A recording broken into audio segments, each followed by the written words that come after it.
Hey there. This is Peak of the Week. It's your shot of spiritual caffeine to get you over the hump of the week. I need it. You need it. Here's what I want to talk about.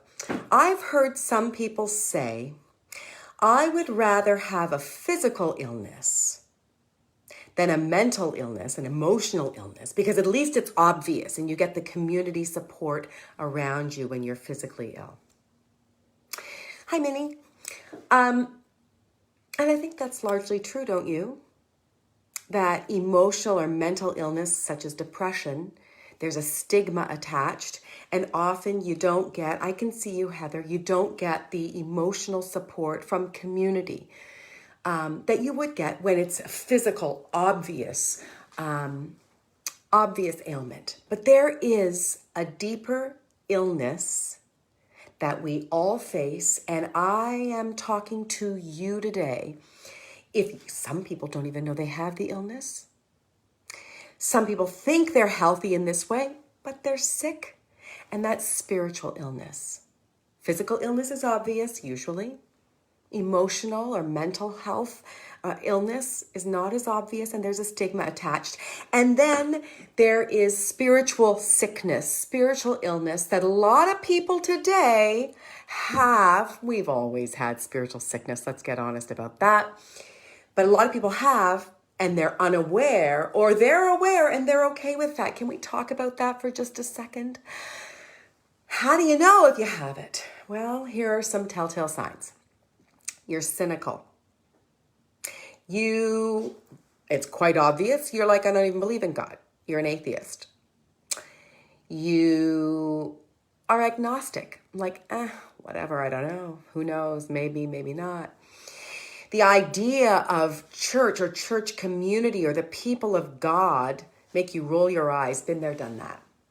Maybe you trashed your faith and walked away, or you still show up in the pew, but you're cold-hearted. You can barely stand the people on the platform, the people through the Zoom sessions or the online services. You're like, not doing it for me anymore. Politics did you in. Someone ticked you off, and you trashed your faith. You walked away. Maybe not physically, but spiritually, you got sick. You got a heart attack and it made you sick. And I have two suggestions for you today. Number one, if you can detect that there's some spiritual illness based on what I said, and by the way, there may be other telltale signs, which I would love to hear from you. What are some other ways that you can tell that's a spiritual sickness going on there, right? Apathy, there's another one. What if you can think of one, give me it. Apathy, it's irrelevant to me now. Not into it. God did not come through for me. Thank you very much, my friend. Right? There's all this stuff that can make us spiritually sick and get us in a downward spiral. So I want to address that. You maybe have some other ideas or thoughts that you've seen around you of people who've said, nope, nope. And one thing that you can do is to get honest. How do we deal with spiritual sickness? We know sometimes how to deal with physical. Emotional or mental, there's more help and support. The stigma is still there, but going away. Spiritual sickness, what do we do? First thing, I'm going to say two things. Number one, acknowledge you're sick. We're all a little bit sick in this way. Acknowledge it. Yeah, I am cynical. Get honest. Yeah, I have walked away. Yeah, I'm not into it. Yeah, when I'm at church, when I go to church, or when I'm online, I'm doing the dishes, I'm scrolling through social, I'm doing whatever. I'm going through the motions. Maybe I'm not doing those distracting things. I'm going through the motions, but in my head and in my heart, I am royally detached. Get honest. That's a sign of spiritual sickness. So get honest. First of all, get honest. I am totally on my own. I have no desire to connect with God. I do it my way. God will rain on my parade. And if that's you may not even be aware. That's called spiritual sickness. So I'm actually telling you, this is called spiritual sickness. And so I would implore you, get honest. Oh my gosh, I am spiritually sick. The second thing I'm going to say is turn to God. Oh, Nancy. No, really, turn to God.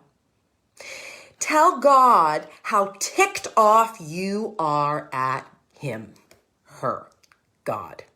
Don't come on to me about the gender thing with God. Please don't. Did you know that men and women are made in God's image? Did you know that the Greek word for spirit is pneuma, which is feminine? Okay, that is way not related to what we're talking about. But some of you have ditched your faith because of that. They're not using inclusive language. Okay. So, turn to God. That's my point. Turn to God. I'm ticked off. I'm hurt. I'm angry. I don't actually care. Turn to God. I am so confused by you, God. Turn to God. Tell God. Tell God. I am so disillusioned by your people. Tell God. Turn to God. Turn to God. Tell God. Even if you can turn just a wee bit. Okay, fine. Do that. I'm not turning all the way. Fine. Ever so slightly. Just a little bit. Those are the two things you can do today. Right now. You can do those two things. That's just a start.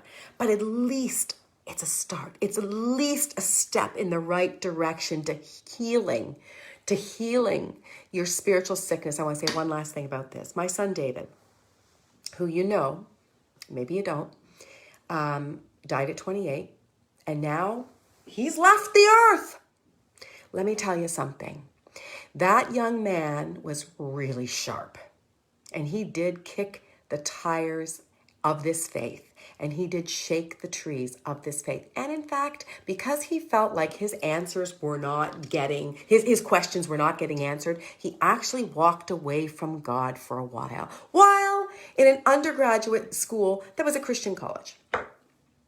It was when he went to Oxford during his undergrad that he really asked tough questions and had brilliant minds speaking in and saying, oh, those questions aren't nearly tough enough. Have you considered these?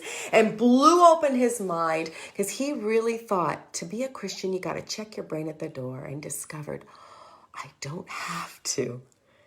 And turn back to God with beauty and with a fervor and with an open heart and mind. And let me tell you, when he breathed his last, don't you think this mother was darn thrilled and grateful to God that he got honest with where he was spiritually and turned back to God a few years ago? Don't you think I'm a little bit thrilled about that now? If you're spiritually sick, that is the worst of all, because that is the one that matters the most, and that is the one that will carry you into eternity, and that is the one that is hidden the most. Go after it. It will take you down. Go after it. Get honest. Turn to God. I love you guys. I'm glad you're here today. Blessings. And this is Peak of the Week. Shot of spiritual caffeine to get you over the hump of this Wednesday, this week. Talk to you soon. Blessings.